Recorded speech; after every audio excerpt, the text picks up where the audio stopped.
ஓம் ஸ்ரீ குருப்பியோ நம. ஸ்ரீ மகாபிரிவாஜனம் மகாபிரிவாஜனம் மகாபிரிவாஜனம். இன்றைக்கி தெய்வத்தின் குரல் பாகம் 5ல் சங்கர சரித்தம் என்ற தலைப்பில் பிரிவாக சொல்கிறத மேலே வாசிக்கிறேன். இது பக்கம் 857 ஆரம்பிக்கிறது.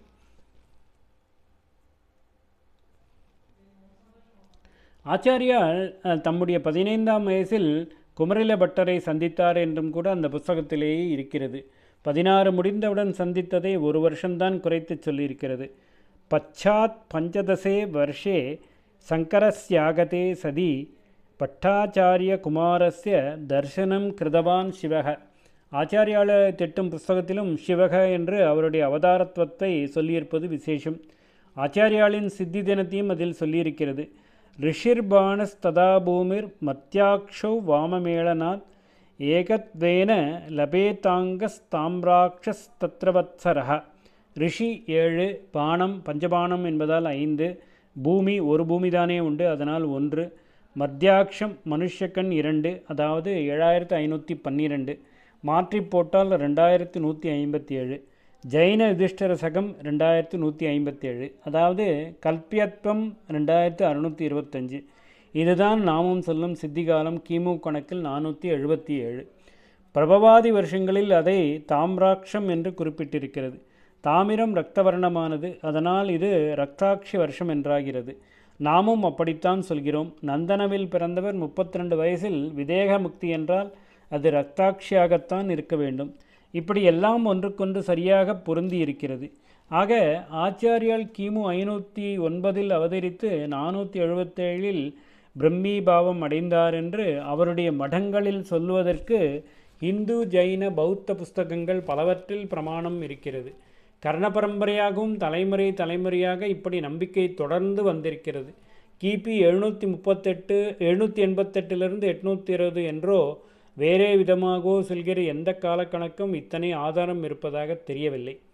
அதிமேதை குழந்தை. ஆச்சாரியால் குழந்தையாக வளர்ந்தார். குழந்தையாய் இருந்தபோதே மகாமேதையாய் இருந்தார். 3வது வயசு வரையில் அவர் தேச பாஷைகளை கற்றுக்கொண்டார். 5வது வயசு வரையில் சம்ஸ்கிருத பாஷையை அபியாசம் செய்து தேர்ச்சி பெற்றார் என்று சொல்லியிருக்கிறது. 3வது வயசு வரையில் 5வது வயசு வரையில் என்றால் அந்த வயசுகள் முடிவதற்குள்ளேயே அந்த பாஷைகளை நன்றாக கற்றுக்கொண்டு விட்டார். தேச பாஷைகள் என்பதில் முக்கியமாக தமிழ்தான் இருந்திருக்க வேண்டும். 3 வயசில்தான் ஞானசம்பந்தர் தமிழ்மறை என்கிற தேவாரம் பாட ஆரம்பித்தது. இதெல்லாம் கட்டுக்கதை என்று சொல்லிவிடலாமா என்றால் கதையை விட ஆச்சரியமாக இப்பொழுதும் அங்கங்கே கேள்விப்படுகிறோமே. சின்ன குழந்தைகள் 10 ஸ்தானம் 15 ஸ்தானம் இருக்கிற பெருக்கல் கணக்குகளை நிமிஷத்தில் போட்டு விடுறதுகள். ஸ்லேட் கீட்டு பலப்பம் பென்சில் இல்லாமல் போட்டு விடுறதுகள். ஸ்கூல்களில் இந்த குழந்தைகளை வரவழைத்து டெமான்ஸ்ட்ரேஷன் காட்டுகிறார்கள். ஜென்மாந்திர வாசனை என்று சொல்கிறோம். அதை தவிர என்ன காரணம் சொல்வது? ஜென்மாந்திரங்களையே வேறு சில குழந்தைகள் சொல்கிறதுகள். முந்தின ஜென்மாவில் இன்ன ஊர் இன்னாறு பந்துக்கள் என்றும் சொல்கிறதுகள். அழைத்து கொண்டு போய் காட்டினால் அப்படியே இருக்கிறது. பேர் ஆஃப் சைக்காலஜி என்று சொல்லி இதை பற்றி இப்பொழுது சயின்ஸ் முறையிலேயே ஆராய்ச்சி பண்ணுகிறார்கள். அவைதிகமான ஜைன பௌத்த மதங்களில் கூட ஜன்மாந்திர நம்பிக்கை உண்டு. புத்தரே ஜாதக கதைகள் என்பதாக தம்முடைய அநேக பூர்வ ஜென்ம வரலாறுகளை சொல்லியிருக்கிறார். ஆச்சாரியாளுக்கும் சம்பந்தருக்கும் ஜன்மாந்திரம் சொல்வது அசம்பாவிதம். ஆனால் மனுஷர்களாக பூர்வ ஜென்மத்தில் அடைந்த புத்தி வளர்ச்சியே அடுத்த ஜென்மத்தில் ஒரு குழந்தையை பிராடிஜி என்று பிரமிக்கும்படியாக மேதையாக்க முடிகிறதென்றால் சர்வஜனான ஈஸ்வரனின் அனுக்கிரகத்திலிருந்தே தோன்றிய அவதார குழந்தைகளுக்கு ஏன் அதிசயமான மேதாவிலாசம் இருக்க முடியாது? ஓம் ஸ்ரீ குருப்பியோ நம. ஸ்ரீ மகாபரிவாஜனம் மகாபரிவாஜனம் மகாபரிவாஜனம்.